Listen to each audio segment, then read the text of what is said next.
My That's dog. my dog. That's my dogs. I got four dogs. Okay, guys, we are live All right, y'all gotta excuse me, right man. I'm now. dropping the trailer off. We have today joining us Patty, our friend John, our friend Razor, and Slideshow, Chaplain Justin Cohen, and Bobby Withdraw, and Hazel Roche. Thank you. That was a good introduction.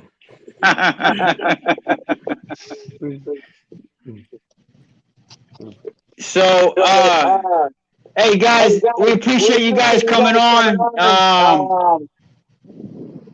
We'd like to start out, man.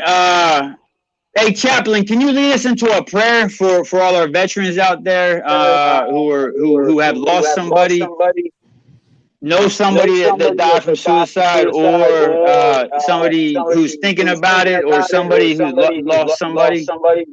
Absolutely. Absolutely. Let's pray. Okay. Father, we just come before you today and we thank you for your grace and your mercy. We thank you for a new day with new opportunities. But Lord, we do bring to you all of our fellow veterans who are hurting and their family members. Father, we know that many of us are dealing with PTSD. We're medicated, but we don't want to be medicated. We just got a lot of situations going on, Lord, but you know each individual circumstance, and we pray for your grace and your mercy to be upon each veteran and each family member who lives with a veteran. And God, if there is any way that you could use any one of us to be a friend to another veteran, to bring comfort, to bring encouragement, we pray, Lord God, that you would use us today to do that. In your name we pray. Amen. Amen. Amen. Amen. Good. Thank you, Chaplain. Appreciate that. Yes. So, yeah, I want to start off with John's slideshow. John, I gotta ask you, man. So, where were you on 9/11? I was at the towers. I was at ground zero. We got Wow. So you were there. Zero. We showed up just as Building 7 was coming down. Probably around 3:30, 4 o'clock. The towers were already down when we got there, but we were there as Building 7 came down. I responded in with the Farmingdale Fire Department. I was at that point. I was the first assistant chief. I brought about 13 members for our search and rescue team, and we spent the next few days there digging through the rubble.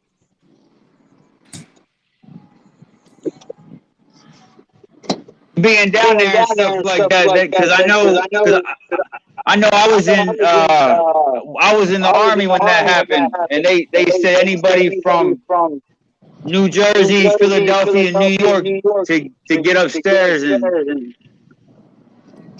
Yeah, it was. I tell you, it was a bad time in our history, and when we look at the residual effects of what happened, 20 years later, there are still people that are battling issues from that day. They're battling a lot of sicknesses. We've lost more first responders due to the cancers and the illnesses than we did on that day. And many are still battling and will continue to battle from the residual effects. yeah, there's a lot of people that probably have, well, not probably, but absolutely a lot of people are dealing with mental health issues from that day, from being there in that terminal. I know a lot of firefighters. A lot of firefighters, a lot of police, a lot of other people, not just that were there on that day, are having a lot of mental health or maybe suicidal stuff going on later, afterwards and stuff. Because That was. Can you tell me a little bit more about that? Well, yeah, that kind of changed the whole dynamic of our safety and security within our country. You know, people today now are living in more of a hypervigilant state, right? We're not living in our prefrontal cortex. We're living in a society where we're worried at most of the time for a terrorist attack, domestic or you know, from somewhere else. But that is not a place for anybody to be, especially a first responder. When we start living in a hypervigilant state, that has so many different effects on us, physically, mentally, and emotionally. And what that does, that causes us to start wondering about ourselves. And, you know, we start getting these suicidal ideations and, you know, is it worth it? Do we belong here? And it's just, it affects everybody. So that was kind of a transition point. And 20 years later, we really were just scratching the surface on what post-traumatic stress is for our first responders and our veterans. I mean, our veterans, we can go all the way back to World War I, when we started talking battle fatigue and you know, shell shock. We knew about it, but we never really addressed it. It was a stigma. It was that hidden secret that we didn't want to approach. And like I said, right now we're just kind of scratching the surface. And I wish more podcasts like this, more awareness would be brought out where we can smash the stigma and allow our veterans and allow our first responders to seek the help without any retribution for their mental health. Because, you know, it is an injury. It's a brain injury. It's just like a TBI. It's you know, when you become a veteran or you become a first responder, you go through a psychological exam. You take a written and an oral psychological exam. You're deemed fit for duty. What happens after that is your brain sees images throughout your career. Even if you didn't see the images, but a deployment overseas, away from your family for so many months, has an effect on you. So that affects our brains. And no human brain is built to withstand so much trauma throughout their lives.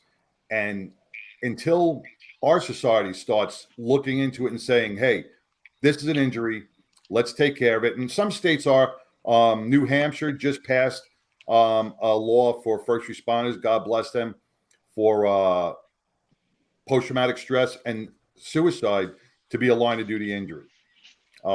We have to follow suit on a lot of that. Only 5% of suicides due to post-traumatic stress throughout the country are considered line of duty injuries.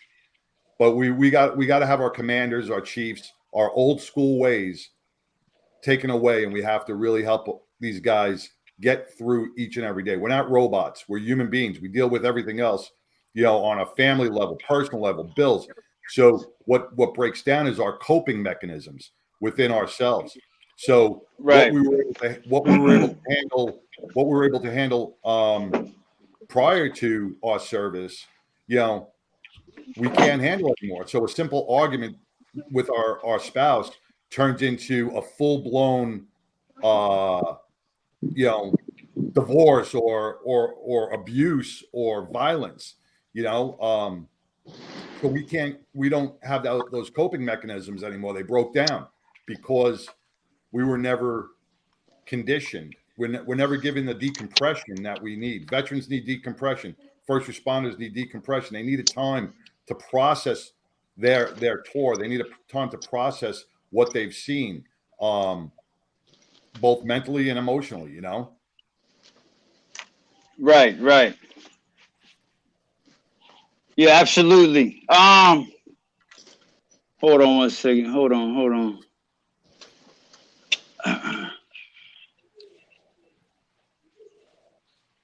Okay. So, Patti, can you tell us about your story, so everybody can kind of get an idea of. So you're what with the Facebook world, if you could tell everybody about what you have going on. All right, so my name is Patti Cloutier. I'm a Gold Star mother who lost her son to suicide in 2019. I'm 3 years in my journey right now, and I'm becoming an advocate for military and first responder suicide. I'm involved in Honor Bear, where we place 660 flags for servicemen and women that died by suicide, active duty veterans, and first responders. My son Oh had wow. situational depression and bipolar. He had a sleep problem. He was also in a marriage that wasn't good for him.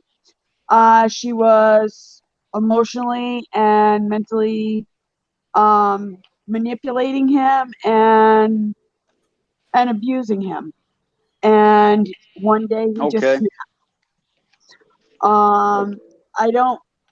I'm basically looking at the mental health aspect of this because I suffer from Right. mental health issues as well. I have Because of the bipolar. situation.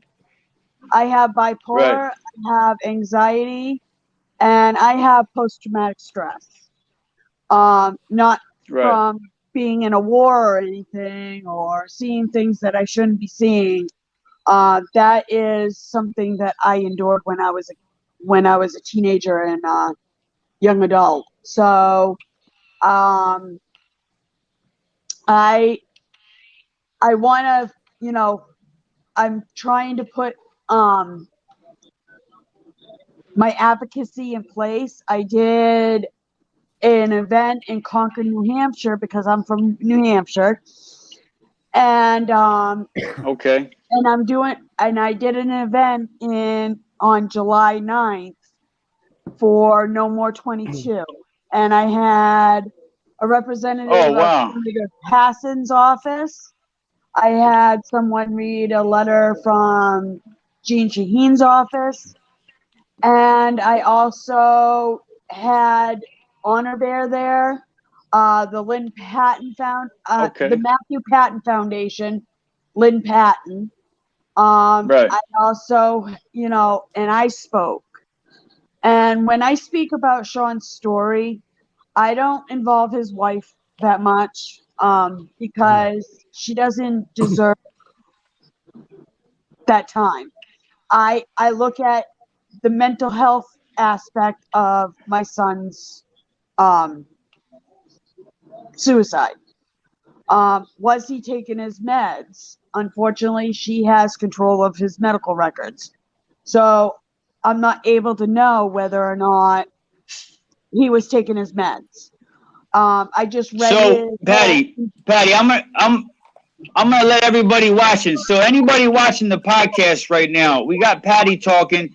Patty has joined us on the show before, and her son was actually committed suicide while he was in the army. And so yeah, Patty is a Gold Star mom. Patty has been advocating for 22 and mental health for all veterans and stuff. And she's just sharing her story with us today. Not only that, but Patty, I know something's really special to you, that your son was born on 9/11, right? yes, he was. He was born 9/11/96. He was 5 years Yeah. old. He was 5 years old and just came out of school. He was in kindergarten, and of course, he had a birthday crown, and then of course I was watching the news like everyone else because we were like, what's going on? At first I'm like, oh, it's just a plane crash. When I first saw the first plane, I'm like, oh, that's tragic. And then all of a sudden the second plane came in, then one hit the Pentagon, then one hit Pennsylvania, and it was like, what the heck is going on with our country? And so I was Right. like glued to the TV. And when he came home, of course, I didn't have time to shut the TV off or put it on cartoons right away because he came in the house and he asked me, he's like, Mommy, what happened? Why are those buildings on fire? And what's going on? And I says, well, bad people decided to attack our country. And he's like, on my birthday of all days? He was just cute that way. And I says, yeah, sweetie, things happen on people's birthdays too. And he's like, well, you know what, Mama? When I get older, I'm going to join the army or military, and I'm going to get the bad guys who ruined my birthday.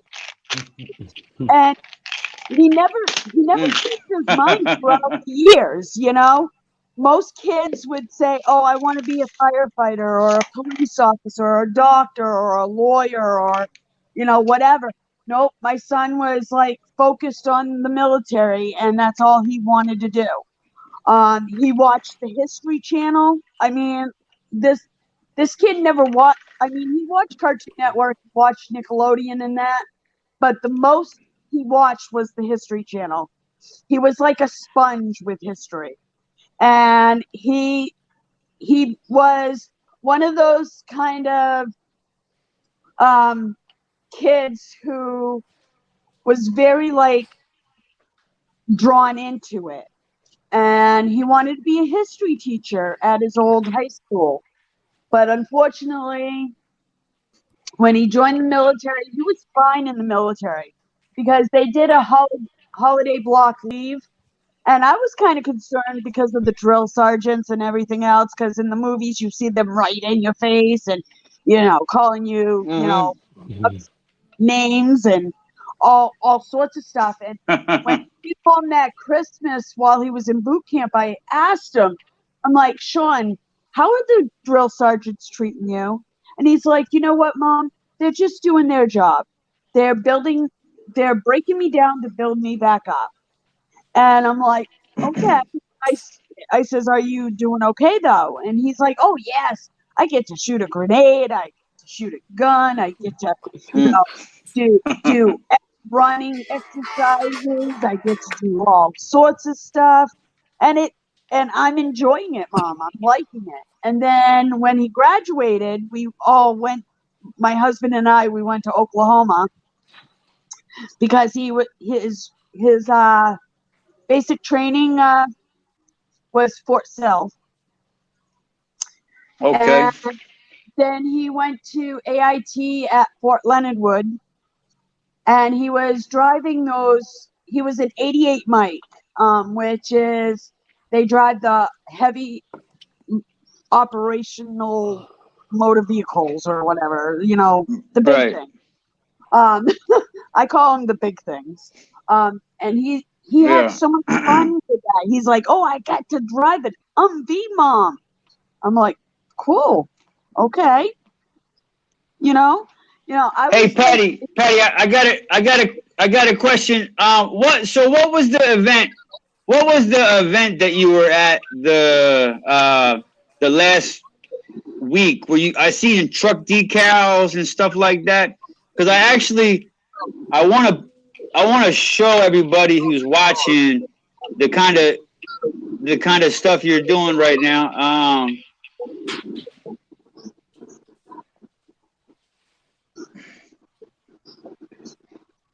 So, yes, that is the Televahilla truck. I can't say it right, so bear with me. I might have butchered it. And Sean's name is on that truck. And that truck is only dedicated for people that have died by suicide in the military and first responders. He drives around. His name is William Sheraton. And he drives around and he represents all the Gold Star families that have lost someone to suicide in the military or first responders. And he is an amazing guy. So when I did my event, yep, there's my baby. There's my baby right there. U.S. Army Specialist Sean Cloutier. Oh, yeah, 9/11/96. Cloutier. And then 5/19/19 he died. But he did it on the 15th of May, but was on life support. Well, God bless you, Patti. God bless your son. We all miss him, and it's an honor to talk to you and hear his story and remember and say his name and remember all the good times and fight for his cause. Hazel, can you give Patti some advice on because I know you're a fighter and stuff like that, and Patti, she's fighting for her son's legacy and stuff like that.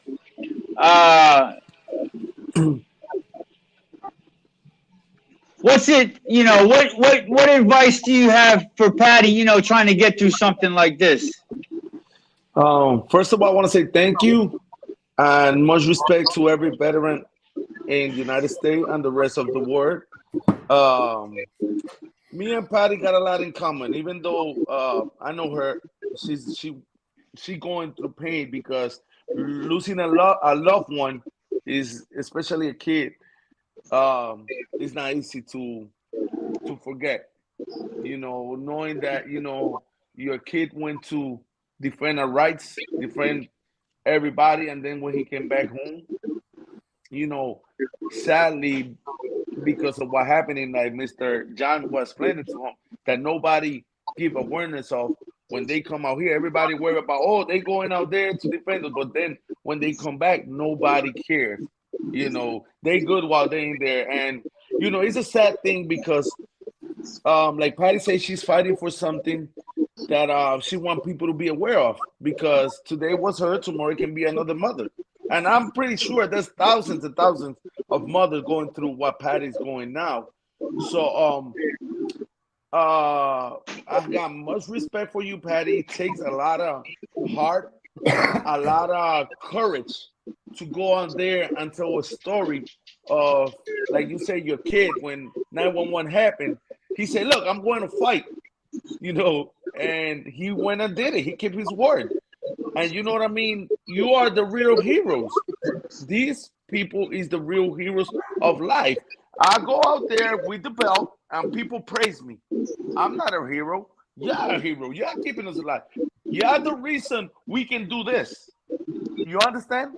And I always say, never give up. It took me go through hell and back to be where I'm at now, to be the champ, to be respected.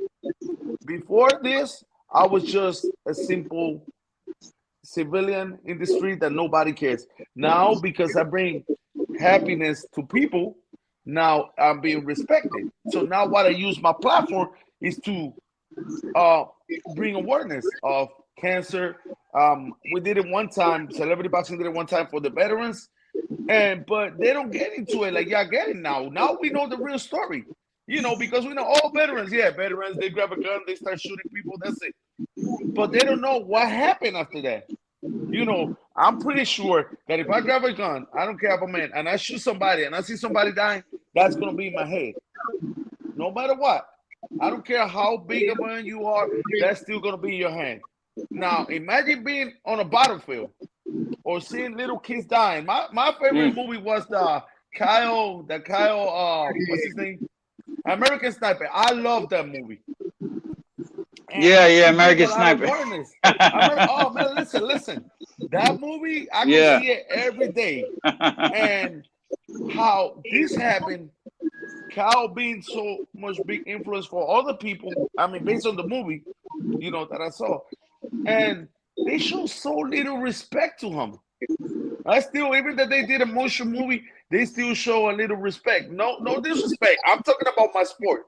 Now, you got a guy like Rocky Balboa. Everybody know Rocky Balboa. Now, this guy got a statue, and he's a fiction. He's not no hero. He's making millions and millions of dollars. No disrespect to Mr. Sylvester Stallone. You understand? But why we go and praise a fiction and put a statue, and we adore the statue, but we can do it for a real life hero. You understand? And this is where I come and say, exactly. Listen, I'm in here for a purpose.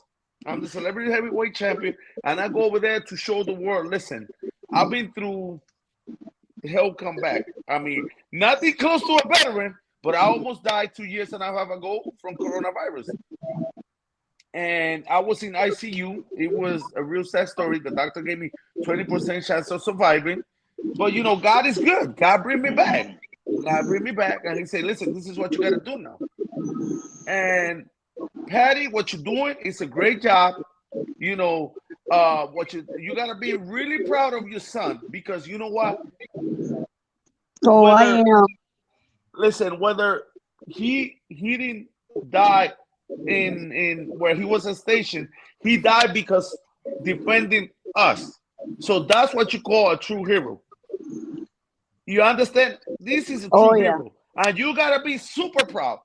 You gotta be super proud that he went and did it and shows everybody, listen, I did it, you know, and let's bring awareness for all the ones that goes out there so it won't come back. So I think United States should be more focused on the people, on the veterans, than other things that they going around doing. You understand? Spending millions of dollars in making a border or doing all the stuff that they don't even care. You understand? One thing I respect about Donald Trump, he was all about the veterans. Donald Trump, he was all about the veterans. Every time he talked that he want to help them. After he left, I haven't heard nothing about the veterans. No disrespect to Mr. Biden. No, but nothing. I haven't heard nothing about the veterans. Yeah. You understand? I haven't heard nothing about the veterans. And this is something that everybody should go out there. And every time I see with a celebrity, with a bigger celebrity that I'm doing events, I always tell them, listen, I feel the United States Army is so disrespectful, meaning all of them, Marine, Air Force, is so disrespectful when it comes to their employees, because they are employees, that they don't do nothing for them. I heard a story that they go to the house, knock in the door, they give the family the flag, and that's it. You understand? You know, that's not right. That's not right. You understand?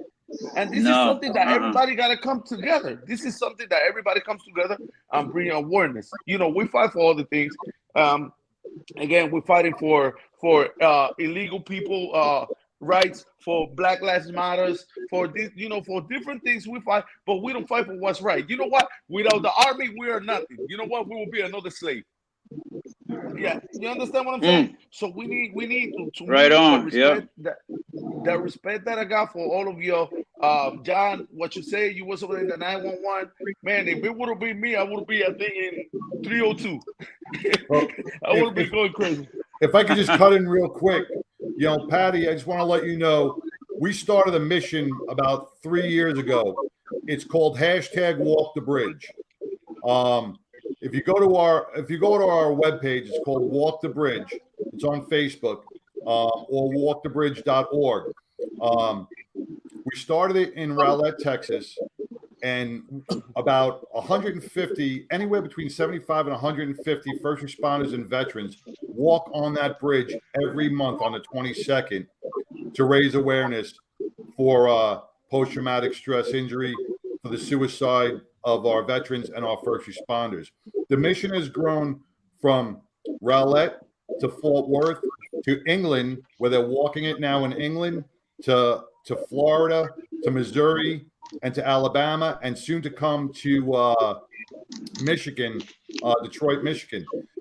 The 22nd of this month, I'm going to dedicate my walk to your son, Patti.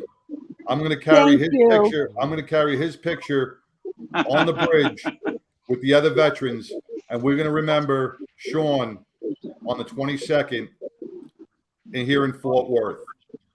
Thank you so much. You're very welcome. Wow. I feel so honored. That's you know, for his service, for you as a Gold Star mom, it would be my honor to carry his name across the bridge. So, John, look me up on Facebook and ask me to be a friend, and I can give you a nice picture of him. You got it. I will, Patti. I will definitely do that. Especially my favorite one. He literally has a thing of bullets around his neck, and he's going like this, and I'm like, okay, that's my Rambo right there. I'll be honored to carry his picture across the bridge. Thank you so much. It's like I said, it's our honor. We started this mission. It's grown.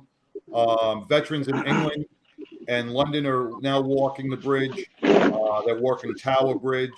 So it's really a mission that raises awareness in every city, state, and now multiple countries. Italy's starting to do it as well on the 22nd. But this is where, and what you said, Hazel, about we erect these statues for these celebrities. We put stars on Hollywood Boulevard for celebrities, but our veterans and our first responders, our heroes who are out there 24/7 protecting us so we can sleep well at night. There is no honor, there is no recognition. It's only dismay for these guys. And that's where our society has become a little twisted. We're celebrating the lives of these fictitious people on television who make movies and millions of dollars. But you know what? If somebody in your family dies, they're not going to donate. If you need help, you're not going to call one of these celebrities. The person that's going to respond to your aid is going to be a first responder. The person who's going to protect this country is going to be a veteran. We sleep well at night knowing that these heroes are out there, not because of these TV celebrities. And I think that's where we twisted. We put too much focus on our celebrities. And Hazel, I think you said it perfectly. Yes, amen. Yeah, and I agree. And I always say, God gave me the chance to bring awareness and the voice.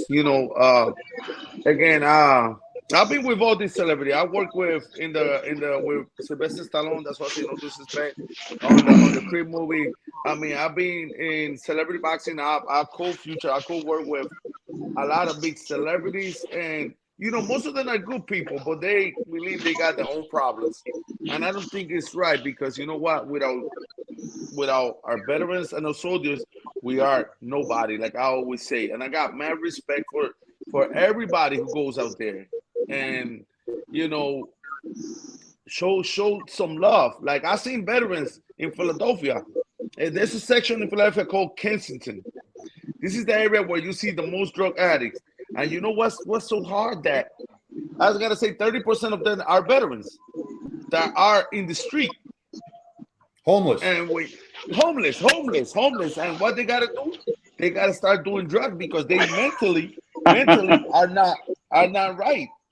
So how they find refuge? They go refugee. They go and start doing drugs. And guess what? Now they treat them like they not worthless. Oh, you veteran, you trying to take advantage. And this is where I say that everybody gotta get together. Whether you're a sportman, you're an actor, and start at least speaking about it. Because that's what happened. Nobody want to talk about it. Everybody want a piece of the pie, but nobody want to share it. Exactly. You know what I would like to do one day? I would like to just go on like the Academy Awards or one of those award shows, okay? That they, nominate and honor all these celebrities. And then I want to go on there and I want to tell Sean's story. And I'll be like, look, these are the true heroes. These are the true celebrities. The ones that fight for us each and every day and sacrifice their lives. They signed the blank check. Well, you have a celebrity out there that does that. They cash it. Gary Sinise does that. And another. Oh yeah, Gary Sinise. Yeah. Gary Sinise. Hey, Patti, you know Gary Sinise. Yep. You know what? He is one of the celebrities. Lieutenant Dan. He is one of the celebrities that honors and respects our veterans. He's he doesn't just talk the talk. Gary walks the walk, and he has been a huge activist and supporter and has helped so many veterans, Yeah, disabled I've veterans. seen what he's been doing. You know, I would like sometimes just follow what he does, and I'm so like, I wish I could, you know, if I had the means to travel, which I don't right now, I would try to find him and be like, can I join your mission? Could I, you know, help you with your cause? What really, sorry, it ticks me off because they put a friggin' statue for George Floyd, okay? They televised his funeral. How about some vets that have sacrificed their lives for us get a statue or get a televised funeral? It's like, Yeah, our well, vets get forgotten. yeah. Well, and that, you know, the vets still, you know, I want to bring this up, Hazel, because, you know, you if I'm right, you're born and raised from Puerto Rico, right? Yes, I was born and raised in Puerto Rico. Yes. Originally. So you know what it's like to immigrate somewhere. We have a lot of veterans who immigrate here and they're supposed to get their citizenship, and they never get their citizenship, and then after they serve in the military they get sent back to whatever country they're from. And I don't know if you've heard any stories. Yes, I but did. those I guys did. should be getting some help. You know, I heard a story of a Texan girl. She was Mexican. Puerto Ricans, we are part of the United States, so we don't got that problem. You understand? When we're born just in American territory. But Latino people, So you guys are born Americans there, yeah. Yeah. We are American. Yeah, we are American. Yes, we are American. When we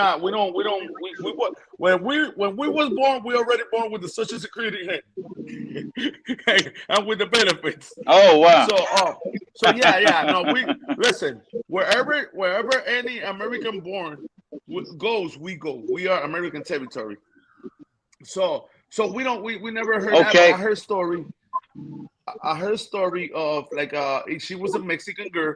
She was in the army, I believe, for so much year, and then I don't know where they want to deport it. I mean that was sad. And this is what I'm saying. The problem is not the people. The problem is the government. How you have somebody? The laws. We need some laws changed, especially when it comes to immigration or deporting our veterans. Yeah, I don't care if you was born in Russia, Japan. If you are here to defend United States, you are one of us. You understand? If you go to the army and grab a gun and go against somebody that's trying to harm you, you one of us. I don't care where you was born. You understand? But this is where sometimes the government is so bad making decisions, just like the decision they're doing with most of the veterans. And we see it's because we are American, we don't want to say nothing. But like Muhammad Ali said, the Chinese is not my enemy. They're not my enemy. You want me to go and fight them. You understand? So you want me to go and fight these people, but you don't want to stick up for me. I'm sick. I'm going to tell you, I was in the army for 4 years. Mentally, I'm not right. I need help. Well, yeah, you can go and see a therapist. That's it. Once you finish the term, you're done. You understand? They don't care. Like Pat was saying, they don't care. They don't care. They don't. Hazel, just to let you know, with that, President Trump had an amazing mental health plan in place, which when the new administration took over, it was all squashed. It was all taken away. If a veteran is going for mental health issues at the VA, sometimes it's anywhere between 3 and 6 months before they even get to see a therapist. And then, you know, if they get to see that therapist, they're not guaranteed they're going to see the same therapist over and over again. There's a lot of broken spokes in this wheel. The current administration has failed our veterans, has failed our first responders through the current narrative. And I don't really want to get too political on it, but they have failed. And it's up to us as Americans to to get out there and change the narrative. We're the ones that can do this. In November, we have to go out there and we have to change the narrative. We have to make sure that the people who deserve the treatments, the people who fight for our country, the people who fight for our streets and our cities and our states are represented. That's what we have to change, and it's up to us. Yeah, absolutely. We can't sit on the couch. We can't sit on the couch and on Facebook and do this. We have to get out in the street, and we have to use our voices, not in a violent manner, not in an argument. We have to state the facts, and the facts are cut and dry, man. We've had 74 law enforcement suicides this year. You know, the 22 suicides of our veterans is way higher than 22 per day. All right, that was a basic number, 22. That number is actually closer to 30, and there are a lot of unreported, like you said, Hazel. We have so many veterans that are on the street right now that are homeless. All right, those suicides go unreported. Those deaths go unreported. You know, the statistics are skewed. So, though that's a basic number, the numbers are quite higher than 22. And there is no reason that we should be losing veterans. We should be giving them help. We should be taking them off the street and helping them. We are, you know, our current administration is the issue. And until that's fixed, we're not going to see a change in those numbers. Hey, yeah, right on, John. Hey, Hazel, I got real quick, Phil. Man, you're living in Philadelphia, huh? Yes, North Philadelphia, to be second. City of brotherly love. Yeah, because nothing about brotherly love in here. Huh? There's nothing about brotherly love in here. Well, you're going to come This out is to a war Texas. zone. You're going to come out to Texas because, like I told you.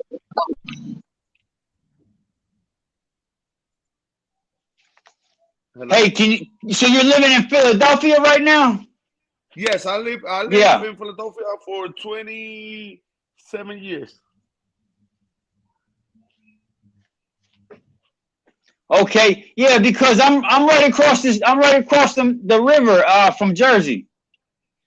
You're in Jersey? I'm from Jersey originally. Yeah. What part? I'm not now, but yeah, I used. Yeah. Well, I mean, I went to Atlantic City High School. Oh, that's where I fight, in Atlantic City, Showboat. Oh, okay. That's where I'm most of the fight, in the Showboat. Showboat Casino, it's a casino right there. I'm about an hour from there. Wow. So, you can see you there live fighting then, huh? Yes. About how many times you fight? My record is 10. You fight there all the time or what? Yeah, I'm fighting October 15th. Oh, you got a fight coming up October 15th. October 15th, I'm going to fight Supreme the Resurrector. He's a rapper. He's an icon of Philly. And we're going to be facing October 15th in Showboat Casino, Atlantic City. Yeah, I got to get out there. The Showboat, man. That's got to be the spot. Hey, listen, it's a night of fun. And I would like to get with all of you because I would love to bring awareness of what you're doing, man, and do it through my fight, through my platform. You understand? And I'm pretty sure the owner of Celebrity Boxing will have no problem with me doing it. Yeah, we appreciate that, man. That would be, that'd be legit right there. Yeah, we're probably going to try to get a march too. All of us get out and march for 22. So you could probably join us for a march one of these days. Maybe we'll march from somewhere in Philly. Hey, listen, I would love to. If you do that, you can count me in. I can get as many people I can because right now I was invited on August 13th to a celebrity basketball game, All-Star, and I was picked. So you know what? This is a blessing. And I wish I can get more informed about veterans and I can help bring awareness more because, people hear my voice. People hear my voice because, I'm one of the sincere guys. I don't care about fame. I don't care about, being the big star. I care about people seeing me as a person who came from nowhere to be where I'm at now, to be a rising star, the celebrity boxing star, and they'll listen. You understand? I can bring people together. That's one thing I can do. Okay, yeah, we'll do it. We're gonna walk 2.2 miles, and we'll probably do it on the 22nd of the month to raise for suicide prevention. Yeah, listen, we just got to get together on that. If y'all can do something down here in Philly, I would love to be. Right now, I'm on training camp. Because of my fight. I got the basketball game on August 13th. I got this couple of months are kind of busy. When it's fight time, it gets busy because you got everybody that want you to be in there doing promotion. But I always say, man, I always got time for good cause, and I always want to be involved more with veterans because without them, where we would be at? Without the veterans, without the soldiers, again, we would have been another slave. You understand? And I always say, anything I can do to help, I will use all my resource to help them. To help every single veteran out there. Bring awareness, or if we got to do a charity event, if we can get the resource, to do an event, I'm in. I'm in. Everything they just, we do it accordingly, and I'm in. Yeah, appreciate you, man. You know what? I also, man, I got something I wanted to tell you, because you're very successful, for coming here, boxing, doing your thing, coming from Puerto Rico. Mad props to you. A lot of respect. A lot of guys, that come here from other places and stuff, aren't doing what you're doing. You're a hard worker. I can see you out there grinding every day in the gym.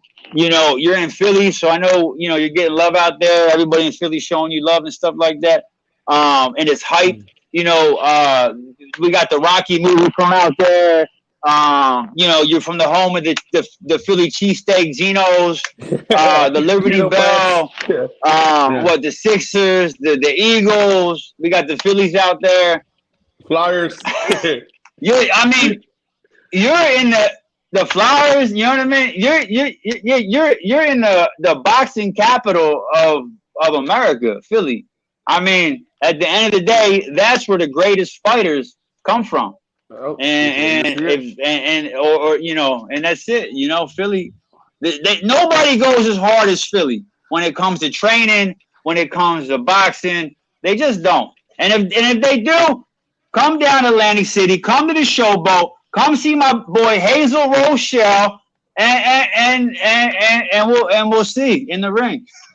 October 15th. Yeah, October 15th is gonna be a movie. We always say it's gonna be a movie. I'm one of the most entertaining. That's why I'm on the top. And people gotta understand, it's not always you don't have to win to be a winner. You understand? And I got like one of the best, if not the best, record in celebrity boxing on 10-2. Because I fought everybody who they put in front of me, every opposition. And my losses haven't been in my weight. I lost to I'll Be Sure, which they made me lose a lot of weight, so I was drained out. It was a split decision loss. And then I lost to Tim Weatherspoon, which he was a 2-time world heavyweight champ. I mean, I couldn't expect much. You understand? But I did. I stepped in there, and I showed that if you want it, you can do it. Dreams come true. So I'm always grateful. I'm always grateful to carry the belt, which the belt don't make me. People make me. People love me. And that's what makes me the people champ. Belt don't make me. People, let me take you. Oh, you the champ. Yeah, it's good to be called the champ. But like I say, there's real champs out there fighting every day and nobody giving recognition. I'm just one that God gave me the voice to talk to people. So it's always a pleasure.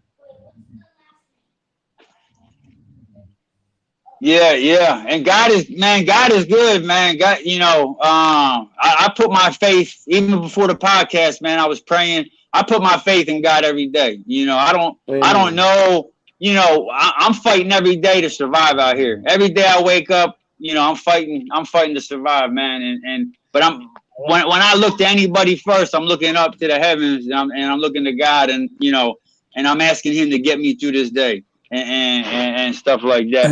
And I know, and I know you're the same way, man. Because when you're out there in the ring, see, I'm a fighter. I've been fighting my whole life.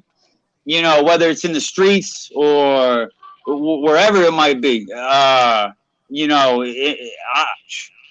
knuckle up, man. At the end of the day, you can say my name 3 times like the boogeyman. I'm gonna pop up. That's a good thing. And this is something I want to say. This is something I want to say. You say my name more than 3 times, you better start looking around, because I'm probably gonna pop up on you. Like Beetlejuice. No, yeah. but this is one. I'm sorry, of my saying.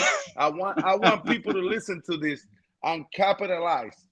I'm a billionaire, right? Since I was born, I was a billionaire. Listen, every day that I wake up, I give $1 million away to God, for He can let me live. What I'm trying to say, if you a millionaire and God tell you, you got $30 million, you're going to die today, or give $1 million away, will you die today, or will you give your money away? What will you do? Now, I'm asking you a question. If you got $30 million, every day that passes, you got to give $1 million. What would you do? I would give it away, man. I would. You got to give forward, man. You got to pay it forward, man. You got to give. Nothing more happier, man. I work with homeless people. And I like to give, man. I like to feed people. I like to go around. Actually, when I get out there in Philly, we'll go out and feed some people one day when I'm out there with you, man, because that's the things I like to do. Go feed the homeless. I don't need nothing, Hazel, to be happy with. God's already been plentiful for me. I find joy in helping other people now. That's my passion. Whether it's helping homeless people, working with suicidal veterans. And that's my message. My message is, if I got 30 million, and God told me you got another month, another 30 days, if you give your money away, I will give my money away. So every time I wake up paying my debt. Money. What is good for you to be a millionaire if you not happy and you cannot be alive? We can stand. We can help another people. There's people that are millionaires or billionaires and they gotta be in a wheelchair or in a bed because they can do it. So every day I wake up, I feel like I'm a billionaire. You understand? I could have been in a wheelchair, not able to do something. Right. I could have been. So every day I wake up, and I want people to understand, you are a billionaire in soul. Because you know what? All the people that cannot go out and eat a cheesesteak and a sample.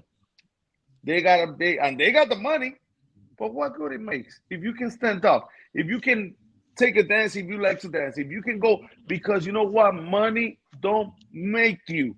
Your soul is made. Exactly. Your soul is made out of happiness. And money is not happiness. If you got money, I always say, if you got money, start thinking of this. Help people who need it. Because at the end of the day, when you die, you don't take nothing. You're going to go to the same casket that a veteran, that a homeless, that alien from another country goes. We all go to that. So if you want to be happy, help people that is needed. And that's my thing in my head. You understand? Put other people before yourself, and you'll find true happiness. Open the door for somebody. Pay for somebody's food that's sitting in front of you. If you see somebody scrambling for some cash, buying gas, pay for some of their gas. It's the little things you do for people, man. That'll just and some of these people that you help out might be people who are committing suicide or have mental problems. So you actually are doing something good for somebody else, and you know what? Some of the biggest problem I got. Yeah, and so you're doing. I'm sorry. Go ahead. What's that? Okay, so some of the problems that I Yeah, so you pretty much, I'm sorry, we got a delay, so you're not hearing when I'm gonna talk. Okay, so some of the problems that I got with a lot of people is that if I see a drug addict in Kensington or in the gas station or in McDonald's asking for $1, I'll give him the $1. This is my thing. People be, oh, don't give him money because that's money for drugs. I say, you know what? When he asked me for the $1, it's because he needed. He's not asking him because he needed, whether it's for drugs or it's for food or whatever. You gotta help these people. This could be my brother. This could be somebody's cousin. It could be my daughter. You know what? And we gotta be kind. No matter if it's for drugs, give it the $10. What is $1 when we go to a restaurant right now and we spend $90? Who cares what he's? Yeah. You understand? And I always say, listen, I don't care if we use it for drugs. Before, my mentality was like, I don't know about your food. No, they need that $1. They go in the street and they risk their life with a cardboard asking, can you please help me? Some of them get ran over all the time in here in Philadelphia. For you to give them $1, you're going to fight over $1 when you go to a strip club and spend $300 or $400 in a woman that all you smell is sweat. You understand? So this is another thing I say. Please, if you see somebody asking for something, don't judge them for what it looks. Give it to them. If you got it, give it to them. $1 won't hurt nobody. No, you got to pay it forward, man. At the end of the day, you got to do for people like you want people to do for you. You got to do the nice things for people that you want people. You're looking in the mirror. You got all these problems with this person and that person. The only person you have a problem with is yourself. You need to look in the mirror, okay? And you need to figure out with that guy right there in front of you, okay? And figure out with him what you need to do, because at the end of the day, you're the only person that can help you. You're the only person that can hurt you. And if you're not happy and all this other stuff, it's probably because of the way you're living your life and stuff. One, you could be selfish. Two, you're not loving, and stuff like that. So and the world's changing, man. The world's moving by so fast. And I know you're out there in Philly and stuff. So people are quick with you, and it's like, hey, what's up? And then you kind of just go, whatever. But you don't really have, people don't have time like you used to. People need to spend a little more time with people too, if they can. See how they're doing. If somebody needs $1, man, give them $2, and give them a ride, or. You know what I say? Rob, that put yourself in their shoes. Put yourself in their shoes. You like an example. I've been blessed because I don't got what I want, but I got what I need. You understand? My family is healthy, so that's more than what I deserve. If I got $10 to go to McDonald's and take my kid and buy a Happy Meal, and I can get me a $2 sandwich, I'm happy with that. So put yourself in this up. When they ask you for $1, and people don't know. This is another thing. And I think veterans need to raise more awareness, because people don't know that most of these people are veterans, that they're not mentally right. You understand? This person at one time was over there with a gun, making sure that nobody come and disturb your peace. You understand? So mentally, they're not right. When a person is like that, I understand. Say, why he don't get a job? Why he don't get a job? Maybe because he's not mentally right. You understand? To have a job, and the government don't worry about it. You understand? He's got a mental. He can't have a job if he's got, and there's no help. And there's a lot of veterans. There's a lot of homeless veterans. I wish you can come one day. These guys are going and fighting wars and coming home. I wish you can come one day to. We should walk. We'll make that walk. We'll do our 2.2 mile walk, and we'll walk right through Kensington, and we maybe try to help or save somebody. And you will see how many people is there. It's really sad. It's really sad because the government ain't doing nothing. the politicians is not doing nothing. They could do something. They can help people. They can help them, but they choose not to. You understand? And it's sad because it's our people. They got they got money. They got money. The government just sent Ukraine, billions of dollars. Yeah. And you're talking about we're broke, we're in a recession, but they got money to fund wars with Russia. Listen, let me ask you something. You know what I mean? But they can't even help out the people who need the helping out. They let them. You know who paid for that? You know who paid for that, right? You know who paid for that money that they sent to Ukraine? That was you and me, that gas price money. We went from President Trump from being like $3 a gallon to go to $5 a gallon. We paid for that. We paid for that. They killing the Americans to help another person. You understand? $5 a gallon. I think in California it's like $7 a gallon. Come on, man. But you want to send all them billions of dollars. I no disrespect because I'm with Ukraine 100% because I don't like bullies. I don't like injustice. You know what I mean? But listen, we need that in here. We need to be good before we can help somebody else. Right. You understand? So it is a politic that we need against veterans and we need to bring more awareness. I understand. Because I don't talk about a lot because what I know, I'm learning about it now. And I spoke to you, I learned about all the diseases.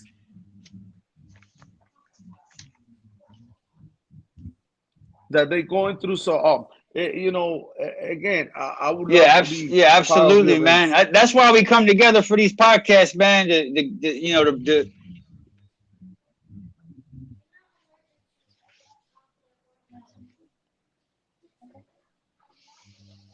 That's why we do these podcasts, man, and stuff, so we can, and just get everybody together and on the same page. And so we can try to start helping people out, man. Listen, I just got finished working on a project with Get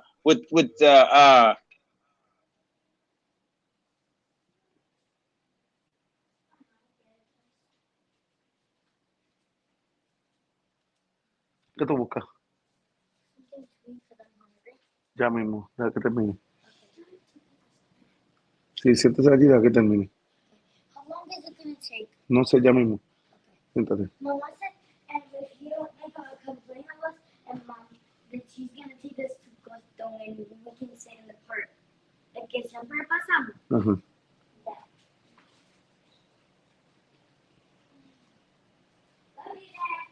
Love you, Dad. Love you too. It froze. The show froze, but we Can you hear me now? Yeah, I can hear you. Yeah, so pretty much I just got done working with the Vanessa again out of Houston, Texas. Okay. Their daughter. You can hear me now? Yes, I can hear you. Yes. Perfect. Can you hear me now? Yes. Yeah, so I was working with the Vanessa. I was working with the Vanessa again family, and I was helping them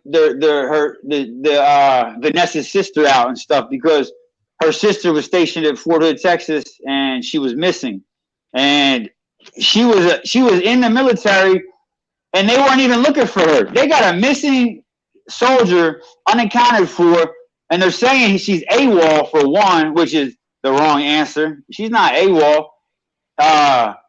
She was missing. So I used to be stationed over at Fort Hood, so I know Fort Hood. So I made some calls to some people I know over there, and I said, listen, you guys need to locate this girl right now. You guys need to get out there, see and find out where she is. And pretty much while they're looking for Vanessa, they turn up another missing soldier who is AWOL too. So they got a couple missing soldiers over there who actually aren't missing. They're dead outside the base. And they got these soldiers marked down as AWOL. And so like they're not even helping. I mean, but a lot's changed. Since this happened, they found Vanessa, but unfortunately she wasn't alive at this point. They found her body though at Fort Hood. But I've been still with the family. I follow them on Facebook. Their family, you know, since now has went down to DC and changed a bunch of laws. And so now any kind of what happened was Vanessa was sexually assaulted at work. Wow. Okay. By her sergeant, her NCO, and another guy. And they tried to like push it under the rug because for a long time women just weren't treated fairly in the military. And so, and it's proven still fact they aren't now. And you know, a lot of stuff's changing though. So now, since this happened to Vanessa's family got the law changed about sexual harassment now. So there has been a movement with the Vanessa Guillen family. They did change a big law recently. And so now if anybody's sexually assaulted in the military, they're automatically, they have, the Army used to handle it in-house. Now, if anything sexual assault related, there's an outside organization of civilians that come in and prosecute it and like go in and see if, what's going on, if it's true or if it's not true. Because before, the people are just getting away with all kinds of stuff.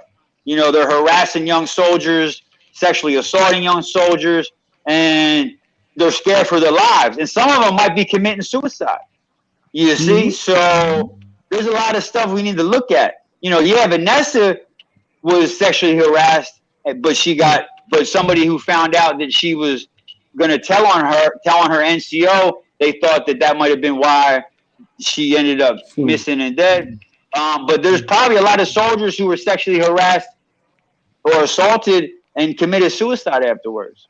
You know, so that's a big thing. There's a lot of suicides in the military. There's a lot of suicides outside the military when you get into the veteran world and stuff like that. And all these people who are committing suicide are unaccounted for. Nobody knows their story. Nobody knows their name. Nobody knows why, you know, why they committed suicide. Nothing. It's just like a lot of people, they don't care when it comes to stuff like that. You know, it's like, you know, somebody drops down and people just keep on moving in life. They don't ever look back to help somebody who was there with them the whole time. Me, I'm gonna stop. You know, and in the military, you know, you never leave your comrade behind. You know, you never leave another soldier behind. And you're only as strong as your weakest soldier. You know, so you know you're supposed to stay together, and no matter what, you know, even when we did like training back in the day, we did like a tug of war, and you'd have two big guys, maybe two small guys, and a girl, and then on the other side, whoever they got pulling, you know, it doesn't matter. Everybody's got to pull together, you know. And they used to do this thing where we run together, and you'd have to stay with the slowest person, and that was just the rule. You know, it doesn't matter. It doesn't matter how fast you gotta move better. Even if they're slow, find a different way to move. Make them faster. You know, you're running with them and stuff. You train. You're out there training. You know what hard work is. You know what it takes to do hard work. You have that mindset. You know, and Hazel, that you know, inspiration to so many other people out there who are struggling, who, you know, just don't know how to handle life anymore. You know, because really, we could hold a mental health seminar with you. Have these guys who are feeling mental health issues and come in and train, you know, and it could be like a boot camp for veterans for mental health, and they get them in there, you know, and start training them again, because I think that would help a lot of veterans, you know, being a part of something again, and being able to work out and stuff like that. And then, you know, of course, you could talk to them, and you know, and come in there and stuff like that. But yeah, that would be cool, because mental health is, I know I have mental health, and anytime you work out can help mental health.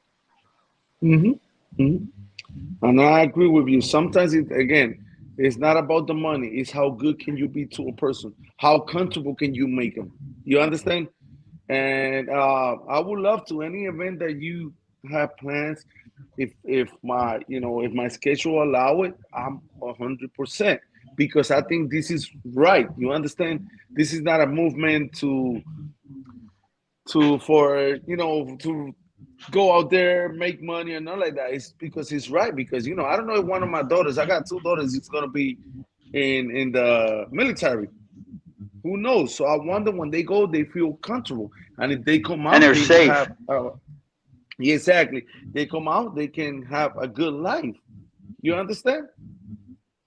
Yeah, I understand. So Yeah. I'm definitely 100%. Again, this is the first time I really get into veterans talk. I talked before, but nothing like this. And I'm all for it. Just like I'm all for it for cancer, people that is dying for cancer. There's a lot of veterans that dies from cancer from the chemics that they go through in training, the guns, retrieval, and everything. They die from cancer. People don't know. You understand? Yeah, I So understand. I'm all Yeah. for it. So I'm all for it. And if I can be a mentor, I can be something. I'm here. I'm 100%. Yeah, absolutely. Yeah. Hey, you know what? A lot of people look up to you, man. Because you got that mindset. And you I know what it's appreciate like it. to be out there. Yeah, with just sweating it out every day. Because when you're working out, it's always even it doesn't matter how tired you are. One more rep. You know, it doesn't matter how far you walk. One more mile. You just got to keep pushing. And anybody watching right now who's dealing with some kind of suicide or mental health issues, keep pushing. Don't give up. And I know Hazel will Yeah. agree. That's the same thing we do in the gym. It's Hmm. mind over matter. And I know when you're down and out and stuff, it's hard but you got to be stronger. You got to be stronger, and you got to be around people who can uplift you and when you're in your time of need. And if you don't have anybody, contact us, and we'll try to get you guys linked Absolutely. up with with the mental health provider or the VA or something, where you guys can get some kind of stable environment and some people to talk to, because you guys should not be committing suicide. Do not Not at all. tap out. Mm. Hey, what do they call it in boxing? Like, I know in MMA they say don't tap out. Well, what would they say in boxing? Don't get knocked out or what? Yeah, listen, no, they say like Rocky say, it's not how hard you can hit, it's how hard you can get hit and keep pushing. That's how winning is done. You understand? So if you fall, get up, because you're not a winner because anybody can come with a lucky punch and knock somebody out. Anybody can be a strong fighter, but can you take a punch and get up? You understand? So that's what we say in boxing. It's not how hard you can hit, it's how hard you can get hit and keep moving forward.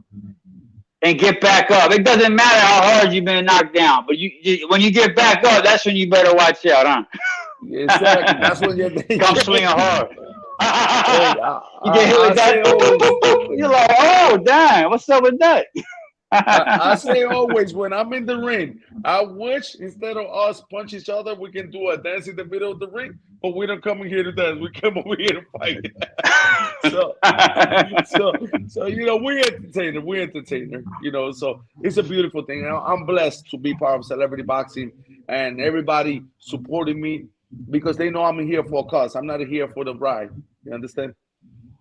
What kind of stuff? So how'd you get hooked up with celebrity boxing? Like, what kind of celebrities have you been with on there? Like, tell me a little bit about that. Okay, so I got hooked up in 2017, 18, when Damon Philman is the CEO of Celebrity Boxing, came back with his company. And I start as a trainer. I went with one guy that told me, "Yo, can you train me for this celebrity boxing?" I love boxing. Let's go. And Damon is known for being the 60-minute man. He said he'll give you a 60 minute of fame. So I started over there like just a regular kid, a regular man, because I was older already. I wasn't a kid. And Damon saw me and saw the inspiration that I have in it. And me and Damon got a lot of things in common, the owner of celebrity boxing. So he put his faith on me. After I got the COVID, I was already the champ. Everything, I never fought a celebrity. I was just another opener. and they must say, "Yo, this is your opportunity. You're gonna come and you're gonna fight Team Weatherspoon." Team Weatherspoon was a 2-time world heavyweight champ. He was a sparring partner of Muhammad Ali, so he come with a long history of being one of the best heavyweight in the history. I say, "Are you sure you want me to get it there?" He said, "Yeah, man, you're confident." So you know what? Me and Team work out. We did the fight. Everybody loved it. It was a pay-per-view everywhere.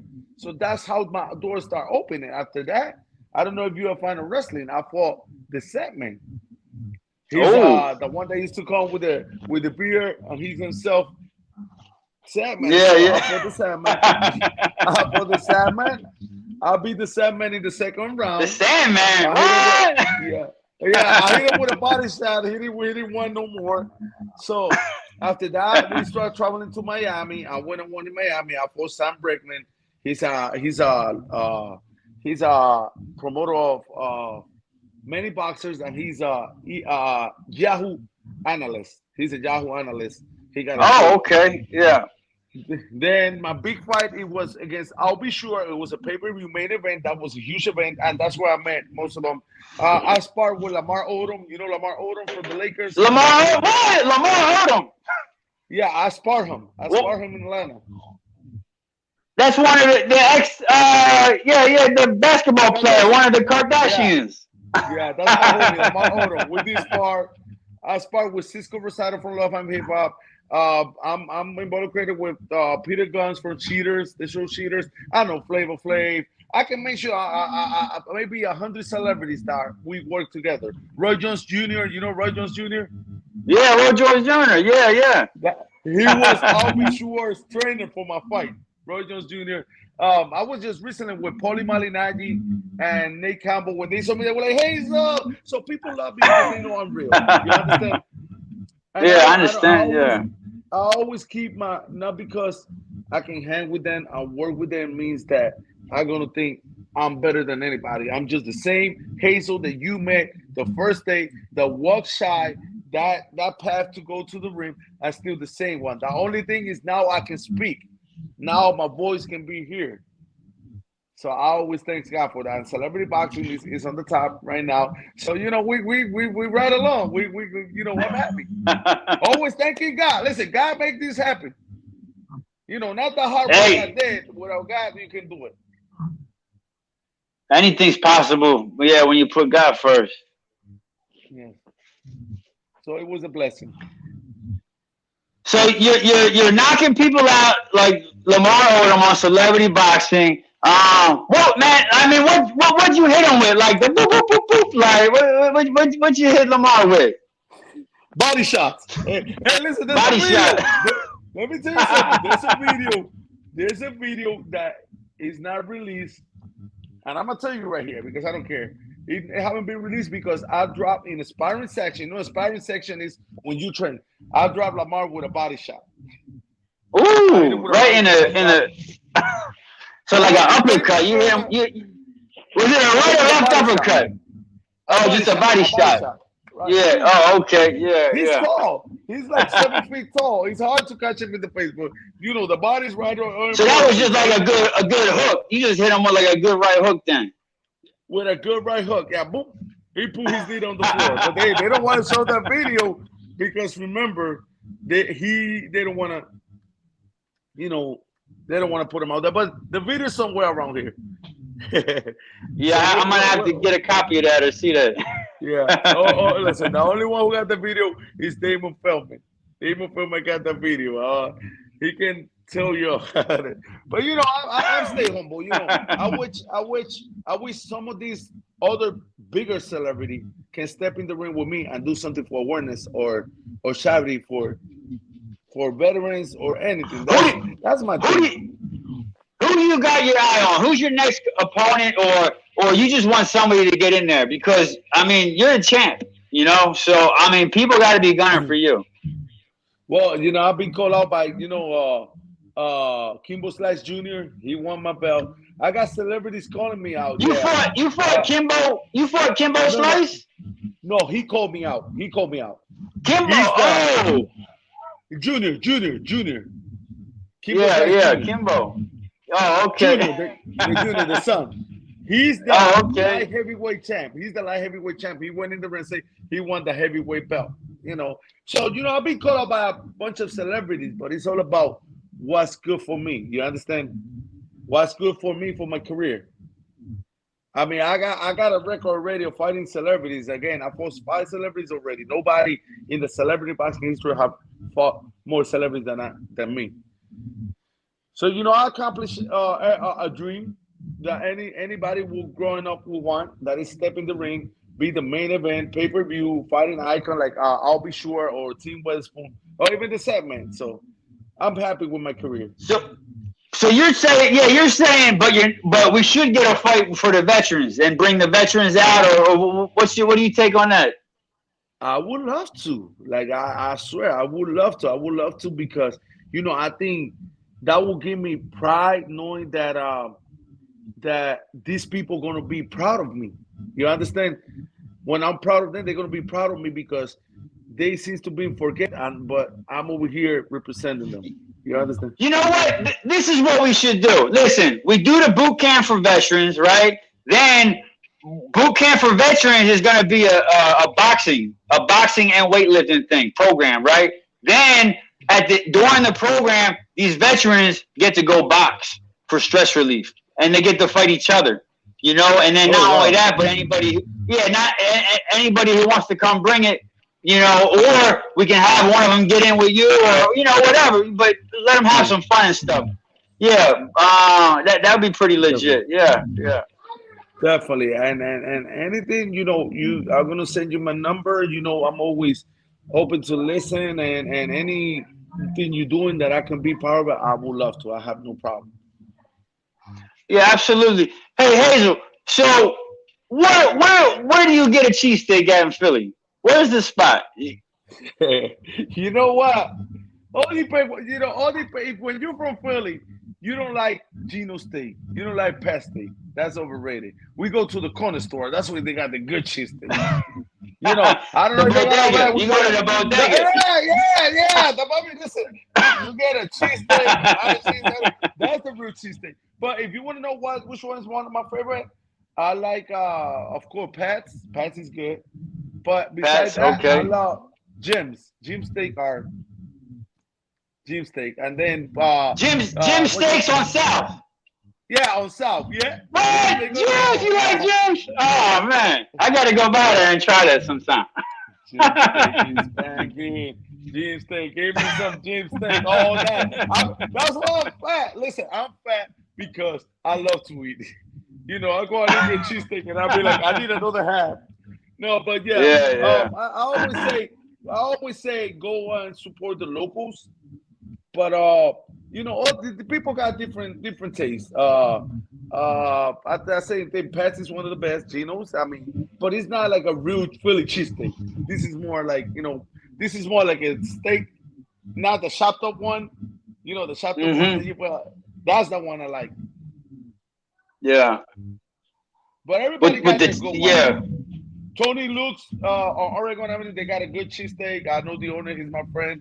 Really good steak. So, all depends what you're in the mood for. If you're in the mood of steak, like a cheesesteak, go to Pat's or Nick or I want something hot and juicy. Yeah. Listen, you got to go to the Poppy store. Get you one of that. Get you one of that with the price, and you'll be done. You go back happy to Texas. You have no problem. Well, you get a fried cheesesteak and a soda for what? $5 probably at the bodega, huh? Well, listen, you know how much is a cheesesteak now in Philly in Pat's or Geno's? What's that? It's $14 for a cheesesteak now. And that's solo. That's not even fries. That's not even nothing. Just the cheesesteak. If you're gonna get the whole meal, it's about $25 because they got the sugar tax. The sugar tax in here, so a soda is like $6, and the fries, if you get it with cheese, is $7. So you're looking for a meal like about $30. Easy. Just to get fries. And that's not even bringing your brother with you or your cousin or anybody. Listen, don't bring nobody when you come in a cheesesteak. Hey, live somewhere wrong. Don't stick again because you're gonna regret it. You're gonna regret it when you start get a cheesesteak. $75 for 3 people, $80 for 3 cheesesteak, rice and soda. Nah, but sometimes. Hey, that's why people start disappearing. You're like, oh, they're out having a cheesesteak right now. You know what I mean? You're like looking around, nobody's around. All you see is the story. You see the story. Oh, you went in the cheesesteak without me, and then they send you the bill saying, no wonder why. Don't take your girl on a date on a cheesesteak date. No, don't do it. you better go into a Red Lobster and get in the lobster than get in the cheesesteak in Philly. Yeah. Yeah, Red Lobster. Yeah, you probably get a better deal at Red Lobster. You do. You with $30 you can get a meal in Red Lobster, and you get your lobster. You get everything. $30 gonna get you a cheesesteak that you're gonna be maybe like a couple of hours. Then you're gonna be hungry again. Yeah, it's not a big cheesesteak neither. They put more bread than meat. Yeah, you better fill up on the fries. Yeah, get a little takeout and stuff. Yeah, put it. Yeah, no, none. I mean, I'm from Philly, so that's why I go to the corner store. I go to. So yeah, you're from Philly. So you heard they're getting ready to move the Sixers downtown. Did you hear that? They're getting ready to build a new stadium in an abandoned parking lot right on, I think, Market and like 10th and Market, right by the speed line, right by the Linnowell speed line that comes out there from Linnowell to Philly. What I heard is that they're gonna do it where it's it used to be the gallery, but they just built a new MoM. So I mean, I'm a Sixers, Eagles, Flyers, Phillies fan. I'm a Stone Cold Philadelphia. I ride with my city. But yesterday, the day before yesterday, we was with a couple of Eagles players that Celebrity Boxing got involved with, and I can't wait. But it's gonna be in 2032 that it's gonna be done. So we got 10 years before that I can see the stadium. That's the Sixers, the new Sixers one or the football one? The new Sixers. 2030. So we're talking 7 years, 30. 8 years. No, 2030 or 32, something like that. They say. So about 10 years, maybe. About 10 years gonna take.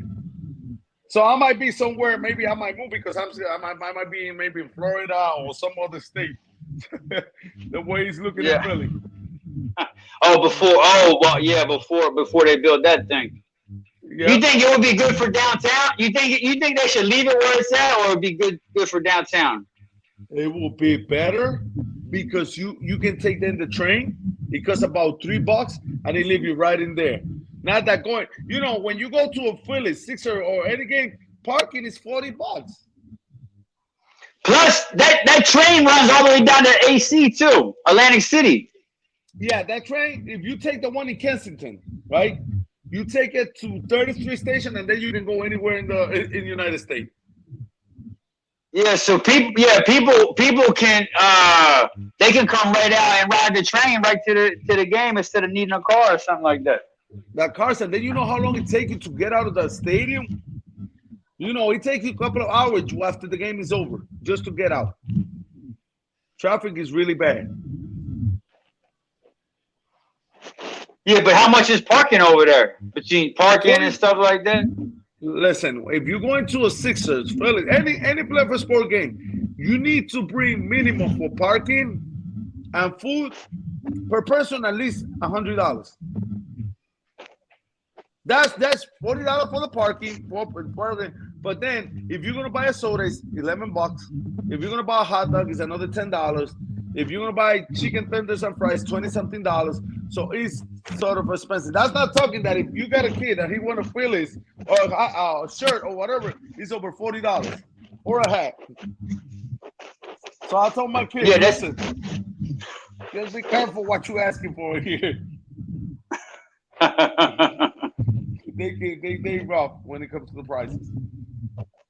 Yeah, so maybe it'll be better. Yeah, they move that thing downtown. Nobody has to pay the parking fee no more. Yeah, you're better off. I know my grandma, man. We used to go to movies and stuff, man. She was always like bringing candy in her purse and stuff. And I'm like, what are you doing? They sell popcorn in there. Why are you bringing stuff in? You know, in your purse? Because like you could get a matinee for a good deal, but then you got to pay extra for all that other stuff. Again, a soda in every event in Philadelphia is $6, the cheapest.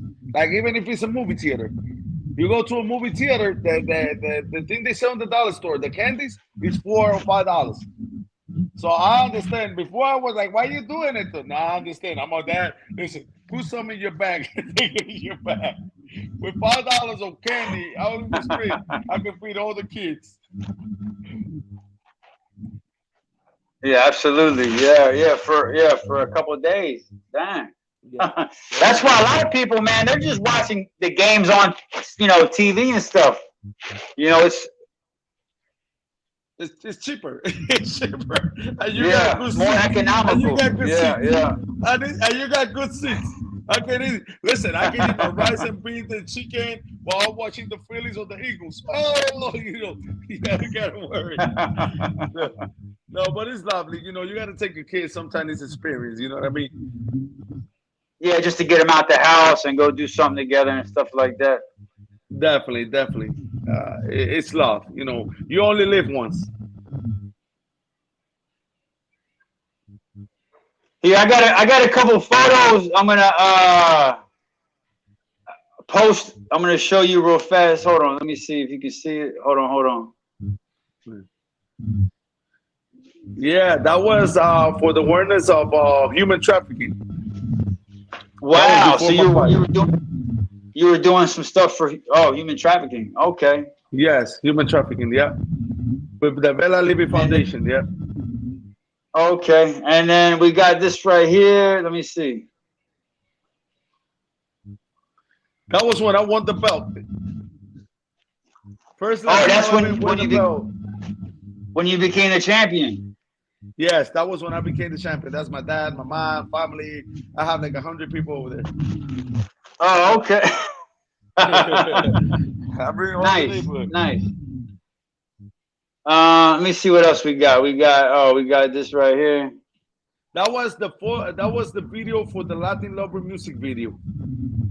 This one right here. So you do music videos too? I think I heard.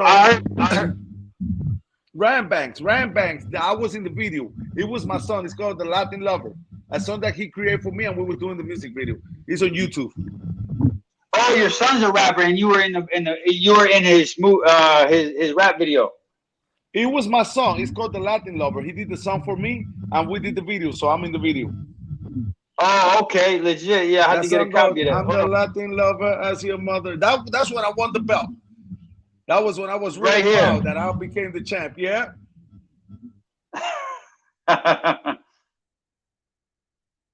Yeah, buddy. Then we got this right here.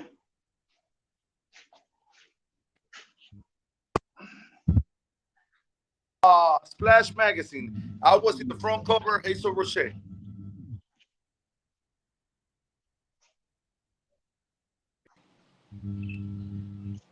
Okay, what about this right here? Hold on. That's the Latin Lover song. So if you go to Spotify, you find it. Ram Banks. That's the rapper, Ram Banks. I'm the Latin lover, as your mother tell you what I do. Really catchy song. Ram Banks, yeah, Ram Banks did that. Yeah. Hold on, here we go. Hold on. Oh, that's when I went and beat the guy in Miami, in Fort Lauderdale, I believe. Okay. It was, I fought what was his name? Sam Bregnan. Yeah. On the undercard. Sam Bregnan, yeah, on the undercard, really broken like my old. And then I think we got let me see this right here. That was a photo shoot we did for another magazine. I've been like in 7 magazines. But that's one of the most popular because it showed me with the 2 belts. Yeah, that's amazing, man. I've been blessed. All I can say is I've been blessed. So tell me, like, what's going on, like, with so you're busy training and stuff like that all the time, right? And so, Yeah. like, I heard you said something about your kids and stuff like that. So, how many kids you got? Come here, man. I'm gonna show you. Yeah, Lenny. I'm gonna show you. I got 3 girls. One is 20. One is 22. Yeah, Lenny. Yeah, my Lenny. One is 21. She about to graduate Temple University in Philadelphia. And then I have. Oh wow. Then I have these 2. This is one. Say hi. Oh hey. And that's the other one. So I got 3 little girls. No, 1 big girl and 2 little ones. You say hi. You're a lucky man. Thank you. The future boxers. So yeah, I got one of them, the dark skin one. I call it the skinny and the chunky one. The skinny one live in Florida. The other one living here. Oh, I'm okay. blessed. You know, God has blessed me with 3 little angels. You're a proud father. 150%.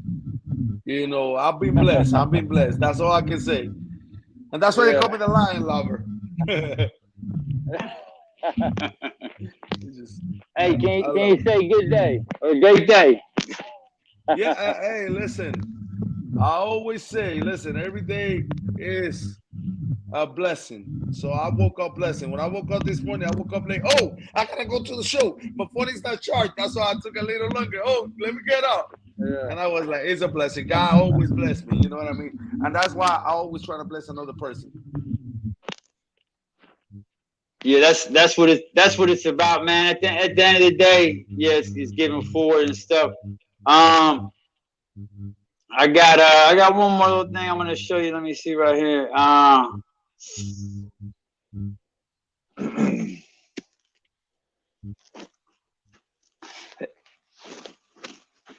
Yeah, it says I'm tired, but I won't give up. I'm sure. What's it been like for you in the ring? Like, tell me, like, you just got knocked down and, you're walking over to your corner, or maybe you're knocked down and you don't even think you're able to get back up. Like, what's going through your mind? Like, what gives you that motivation to just get up and get back to your corner and get back out there for that next round? You know, when I fought Mr. Tim Weatherspoon, that was a fight that it got into me because it was my first fight that I was going to be under pressure with the camera. Not because I'm fighting in pay-per-view, not because he's a better boxer than me and he's a legend. It's not because when I go out there, I got to do a good show and represent my people. You understand? He got a legacy. To him, it was something normal, not to me. So in the second round, I was dead tired, fatigued, not because of the pressure it was putting. It was the tension. Mentally, I was the tension. Am I doing good? What I'm doing? How people is looking. People booing like this and that. So when the third round came, I would look. I gotta come and put up a show. It's do or die.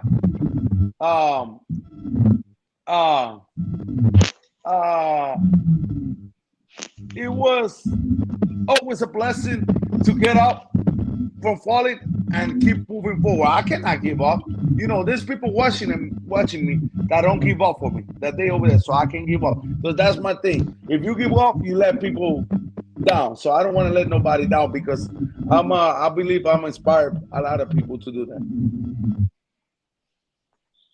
Yeah, absolutely. And that's the encouragement that, we're trying to share with the veterans and everybody out there. Don't give up because,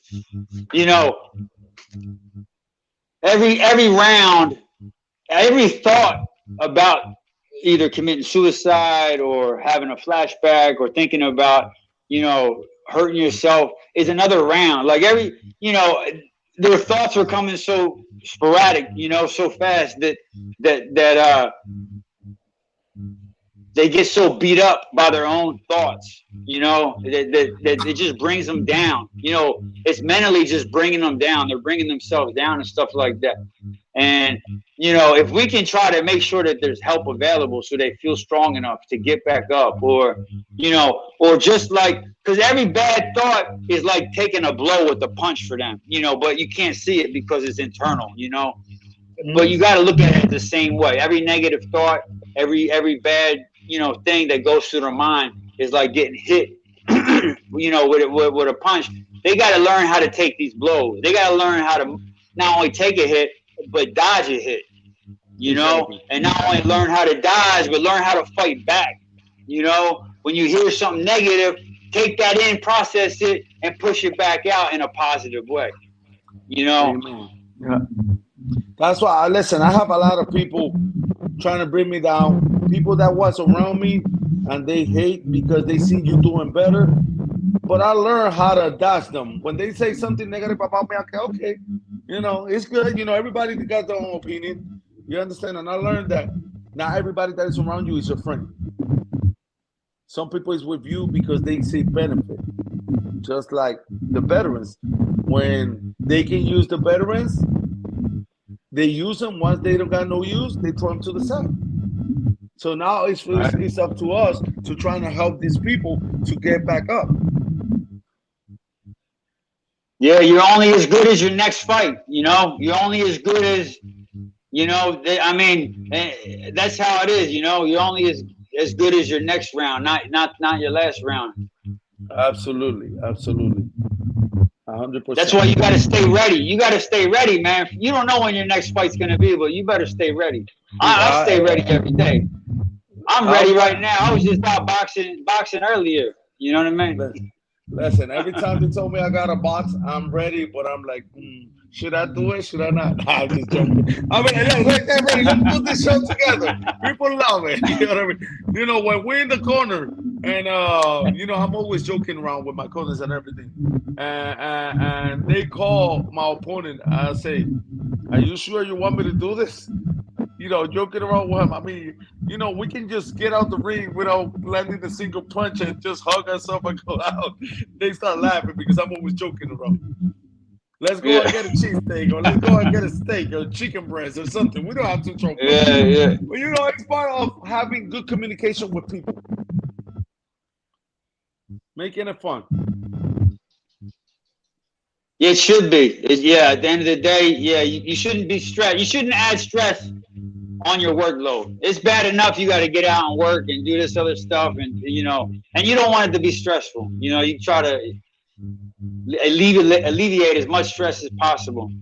I agree with you 100%. And again, God, I don't get tired of saying that God has blessed me to do everything I can and help as many people as I did.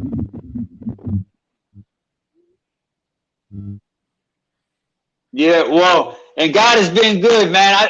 I'll tell you one thing. When I was young, man, I started getting into sports and stuff like that. I don't know if you know much, but like, you know, when I was living out there in Jersey and stuff, man, I was wrestling varsity my freshman year in high school. And so yeah, man, my dad, bro, he's a Navy veteran, right? And I gotta tell you something, man, like he went hard, bro, like training me. Not only did he train me, he coached the whole neighborhood, all the kids and stuff like that. My dad, man, he would go, he would work, right? And then when he gets done work, go coach kids for free. So he didn't have time to see his wife. He didn't have time to rest, you know. But at the end of the day, I always wondered, I'm like, man, why was he so like tight? You know, but because he was a veteran, man. He was a Navy veteran. He was squared away, man. He was like, you know, discipline. I know he was squared away. Yeah, absolutely. Yeah, he had me playing 3 or 4 sports all season round, man. And I'm talking baseball, wrestling, football. I mean, you name it, man. I was out there getting it every day, man. But it's a blessing again. And still today, and still today, man. I'm still out there getting it, man. I was boxing when I was down there in Texas. I was boxing. I learned southpaw from a guy out of Houston. I learned how to box southpaw a long time ago. So between my wrestling and then my boxing, I kind of integrated a little bit of kickboxing. I'm learning kickboxing right now, and So so you like every combat sport, combat sport. yeah. Listen, I'm okay with celebrity boxing. I don't think I'm going after this. Is retirement. Oh yeah, well, you know what, man? Stay in the ring, man. Stay in the ring. You know, be the people's champ. You know, be Philadelphia's champ. I was Thank gonna you tell so you, much. man. You're from a long line of champions, man. I'm talking. Who's from Philadelphia? I mean, we're talking Bernard Hawkins. Philadelphia. Okay, was the capital of the United States of America at one point. You know,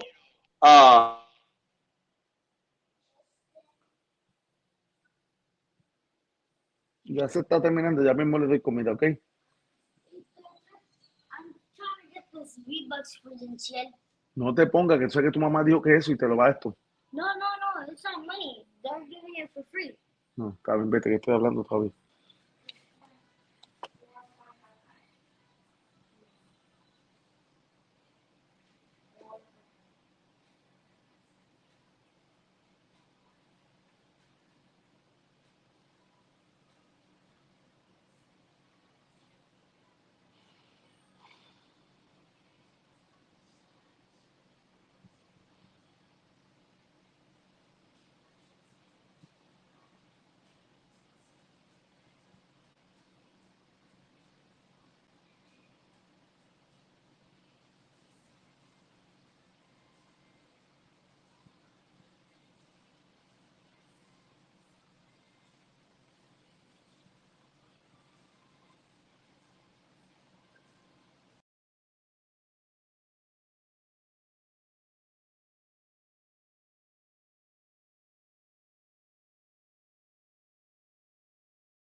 oh shit. Easy.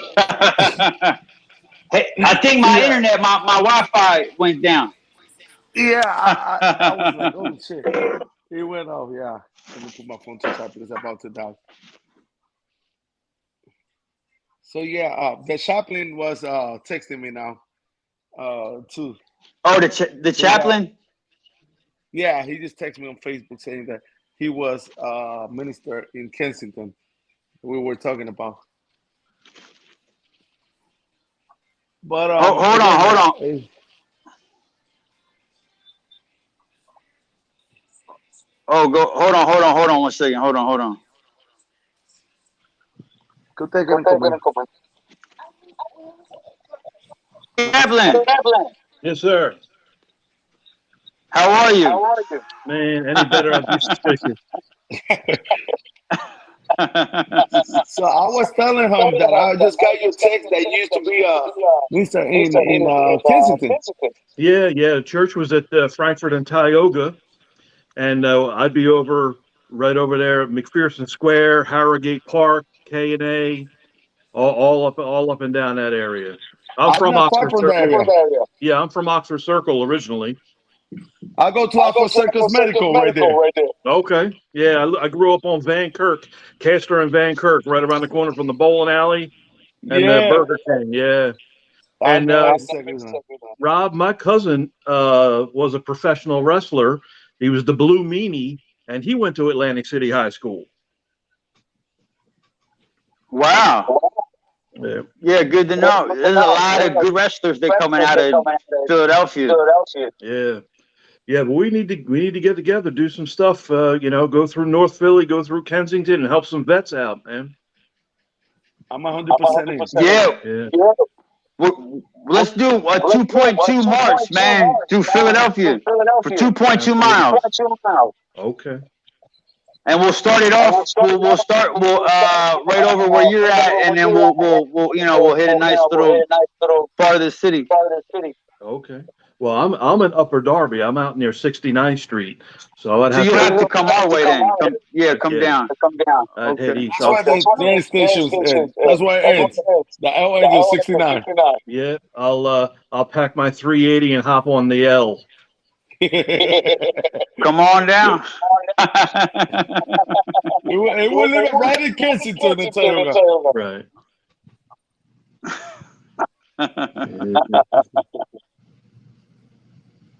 Yeah, but hey, listen, let me tell you guys something.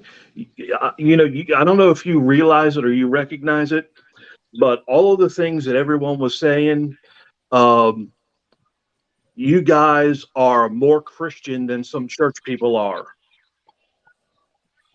I agree. We're talking about giving, talking about caring, talking about sharing, talking about putting other people first, using your gifts and talents and ability to be a blessing to people, and I tell you that's why I'm a chaplain. That's why I'm not in the institutional church, even though I love the institutional church.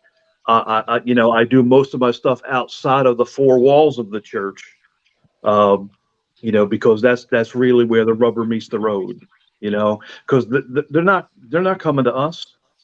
They're not coming. We gotta go to them. Even in the VA, that's why the VA isn't as effective as it could be because the VA isn't reaching out. They're expecting people to come into them, and then when you come into them, it's messed up. I'll tell you, I have PTSD from my military experience. Um, I went through 3 psychiatrists in 18 months. So the minute I was starting to work through some things with one and building, some momentum, boom, there's a change. Um, you know, I'm out for a while, waiting for somebody to contact me. Then I got to pick back up with somebody else. It's just like training, Hazel. You can't miss a day of training. You know, Rob. You're involved in that. You can't miss a day. You got to be on it. So whatever it is in your life, whether it's your finances, your spirituality, your physical, you gotta, you can't be without that coach. That you gotta be in the game, pressing, just like man, Michael Jordan, the day after winning a championship, he's up at 5 o'clock in the morning doing free throws because where all of us mess up, it's in the basics. It's in the day-to-day basic stuff, So that's one of the things that's wrong with the VA system. So that's why folks like you and I, folks like us, God wants us out on the street because we may be that point of contact that causes somebody to have a better day and not go home and blow their brains out. Amen to that. Amen, brother. we got to do something. We got to do something, Chaplain. You know. Yeah. So Chaplain, you're around the you're area, so I'm sorry. So you're around the area. Anything you do that I can be in there. Like I was telling him, right now it's a busy season for me because it's leading to the fight. Yep. But if I'm able to go, you contact me and I'm there. All right. I appreciate it. yeah, absolutely. When was the last time you talking about cheesesteaks? When was the last time you were at the White House, Rob? You grew up in Atlantic City. What? The White House? You didn't. Yeah, Atlantic City, right? Yeah. You're talking about. Yeah, they got the best cheesesteak in town. Yeah. That's Jersey, though. You're talking Jersey. Yeah. We were, yeah. Well, listen, in Atlantic City, they got a good spot. Oh, the White House, that's what it is. Right. Beside the hotel. No, this is on. One of the. It's in the neighborhood somewhere. Oh, it's in the neighborhood? Okay. Because inside the Hard Rock Cafe Casino, they have a place that they do good cheesesteak. I ain't even gonna lie. Well, maybe they did. Maybe they opened up a little place inside of there. You know how like Chickies and Pete's did? Started out as a corner place, and now they're, Big more everywhere. corporate or whatever. Yeah. Mm-hmm. Now y'all making me hungry. Now today I'm gonna have to go and get a cheesesteak.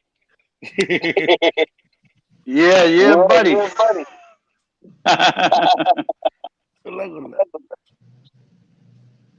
Yeah, so. So your dad So, Chap.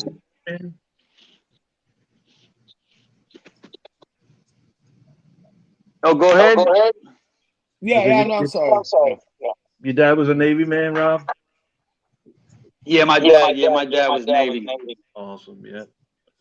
Me too. That's where I picked this up.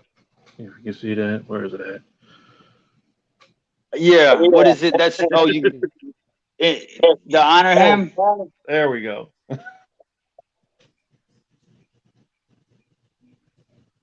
What is that? That's an anchor. Yeah, the anchor. Yeah. Matter of fact, I got this at Eddie's. Philadelphia Eddie did this on Kensington Avenue. Oh, Eddie's on Kensington Allegheny. Yeah, the old man Eddie. Yeah, Eddie himself, the old man. He did this one. I don't have no tattoos. I'm scared. They hurt. But I got 5 yeah, of the anchors are really cool. I got 5 of them, but I was sober for one of them, and that was this one right here. The other 4, forget about it, man. I wasn't checked in at the time. Too much holy water. Yeah.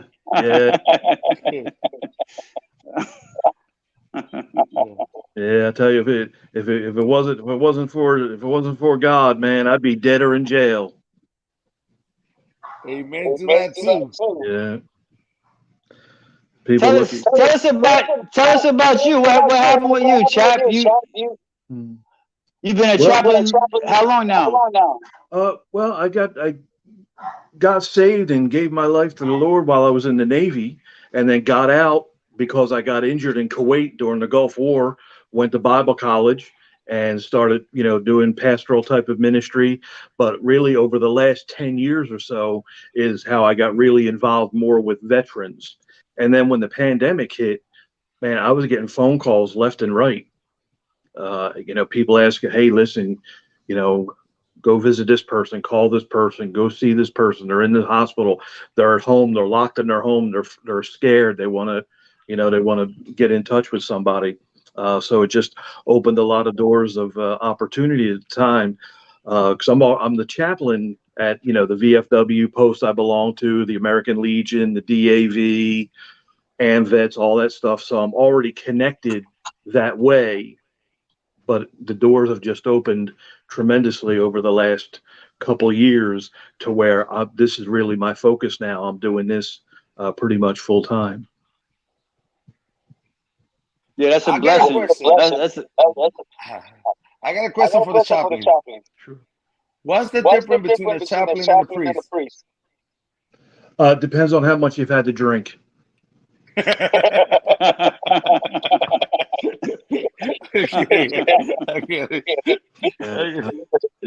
was the father, you know, when you go to the father. I Oh don't yeah. know what.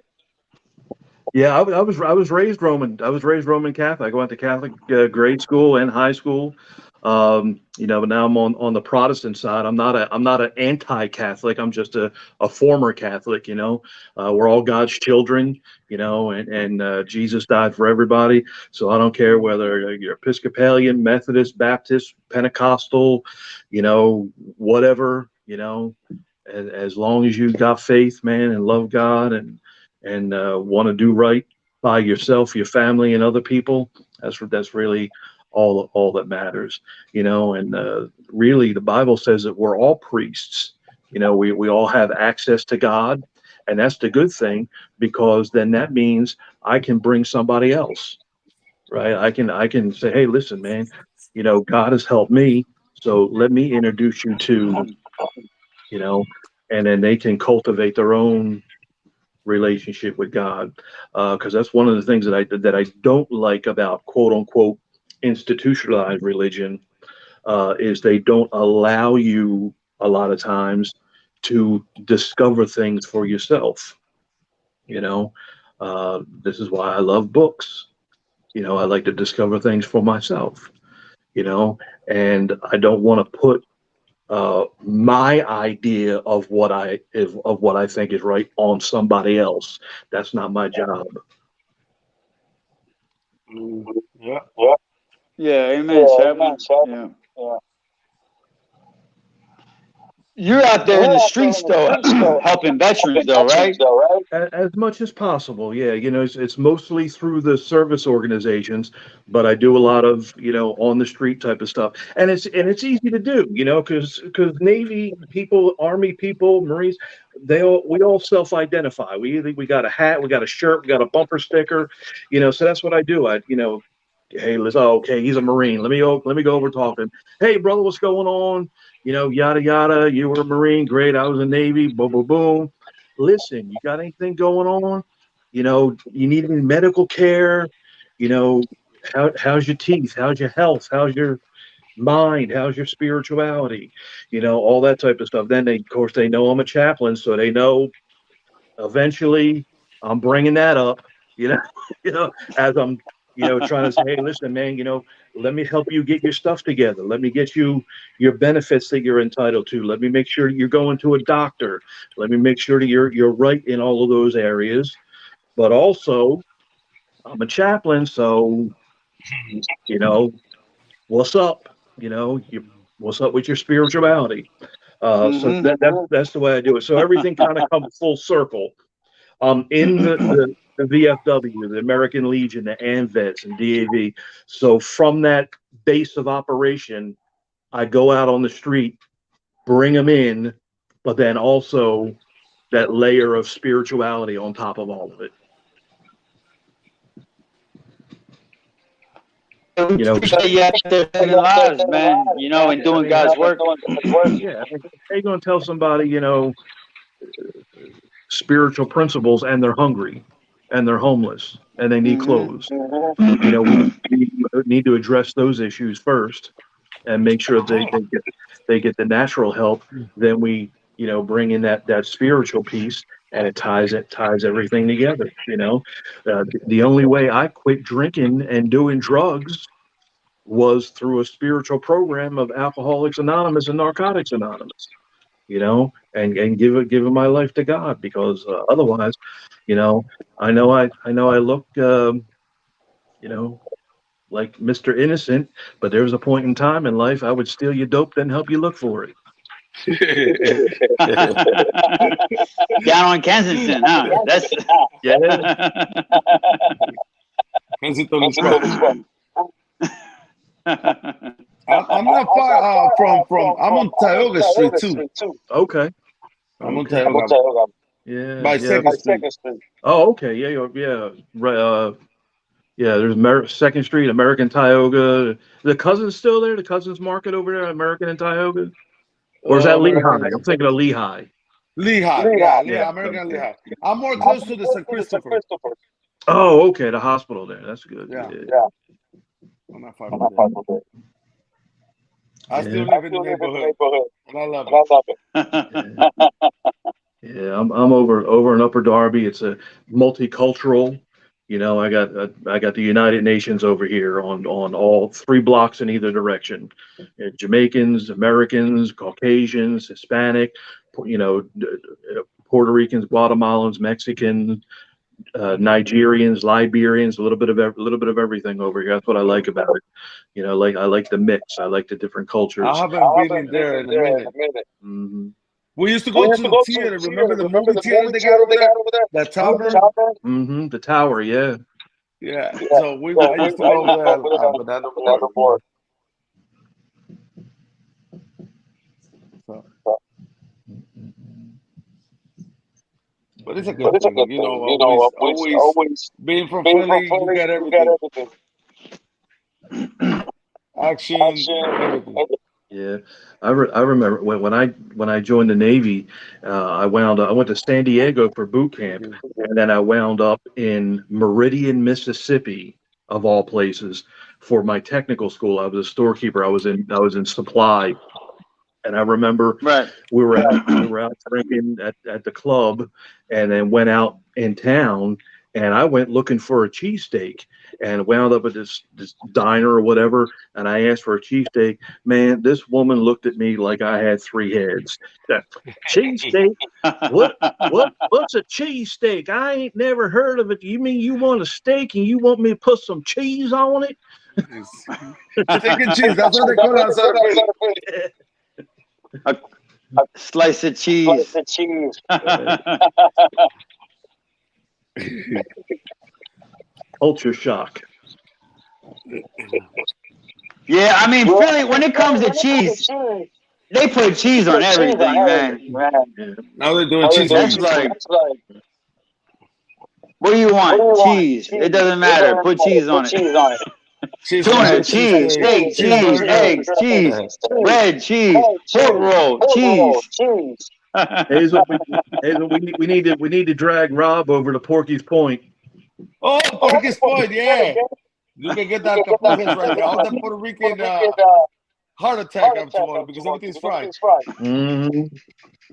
I'll bring a couple extra of my cholesterol pills for everybody. Have you Have heard you about heard Freddy and about Freddy Tony's? Tony? No, no. Freddy and Freddy Tony's and is Tony's bigger is than bigger than Porky's Point Porky's right Point now. right now. Oh wow. Okay. Yeah, Freddy and Freddy Tony's and is like Tony's the is Puerto like the Puerto Rican Rican neighborhood neighborhood food. Like if you like want anything, you gotta find you it gotta right find there. it right there. You got to go there. Okay. Hey, you guys were talking about gyms earlier. You know they burned down yesterday. That a fire. I heard I him. heard him. Yeah. Yeah. Jim's, hold on, Jim's Hold on, burnt Jim's down. burnt down. On South Street yesterday. Yeah. Like, Like burnt down or just burnt had down, like a just little had like a fire? little fire. I think at least I don't know. Maybe I don't know about burned down. Like the building is down, but Collapse, yeah. definitely Yeah. burned Oh, but out. there was a There's a fire. fire. Oh, there's a Oh, fire. there's a fire. Shut down. Shut Yeah. down. Yeah. They got one They of the got one best of Well, the cheesesteaks. good thing I wasn't there getting a steak. getting a steak. Yeah. Yeah, listen, I like One to too be there, many but you know steaks. that's where you get.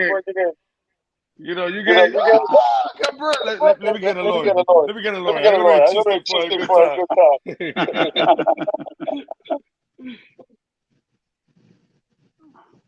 Yeah, you know what? Because I'm sure their steaks are greasy over there. Over there. Oh yeah. And if you don't clean, if you don't clean your kitchen the right way, I Absolutely. got little kids and they always hungry. Look, they lining up like I'm hungry. Say hi. Say hi. what's up? I got fighter duty too all summer. I got both of them, so I go crazy. Single man with 2 little girls is yeah. You gotta clear your schedule to do their hair. Yeah. Look, say hi. Yeah. I'm telling you. We had custody of my niece one time. You know, little Jamaican girl. I had sulfurate all up under my fingernails, doing braids, all sorts of stuff. Oh, my mom Takes take care time, of man. it. My mom, It's a project. yeah. This is the Me, one that is closest to me. I just need a number two. That's all.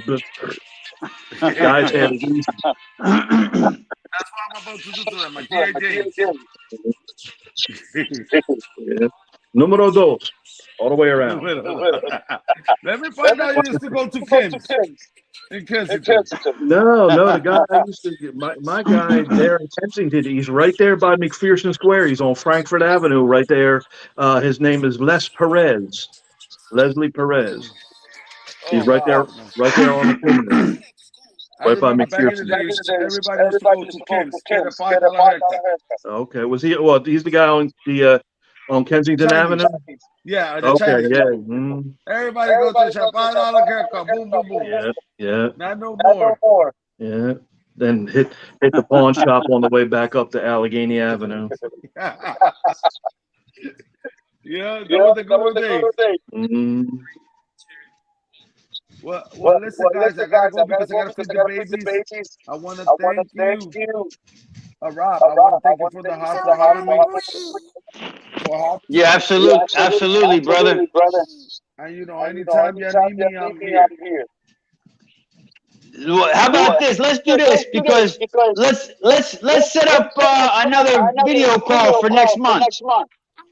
Definitely. You let me know, and I'm here. You know, I appreciate it. And anything that y'all need me to be part, you know, I'm just a call away. Yeah. Same here. You can direct any veteran to my website is www.chaplaincohen.org. And people, you can give people my cell phone number. My cell phone number is public for ministry to veterans. It's 610-931-7182. You know, a veteran in need at any time. I don't care if it's 2, 3 o'clock in the morning. It don't matter. Time doesn't matter. Hit me up. So text me, call me, email me, whatever it takes to help a vet. Hey, Hazel. That was Hazel Roche. Hey, we appreciate you, brother. God bless you. God bless you, man. Thank you so much. I really appreciate it from the heart. Yeah, take care of them kids, man, and yeah. We'll see you around, brother. All right, thank you. All right, have a great day. All right.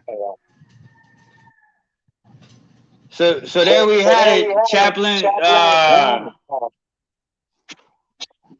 Yeah, that's good, man. So you're right over there in Kensington, huh? I was. I used to be. I'm over in Upper Darby now. Upper Darby, okay. Yeah, but I was in Kensington for 6-7 years.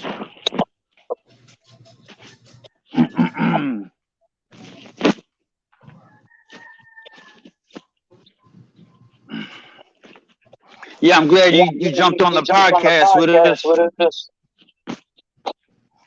I was telling him,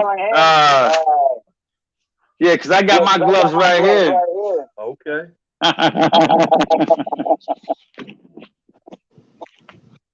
Hold on, let me see. Hold on.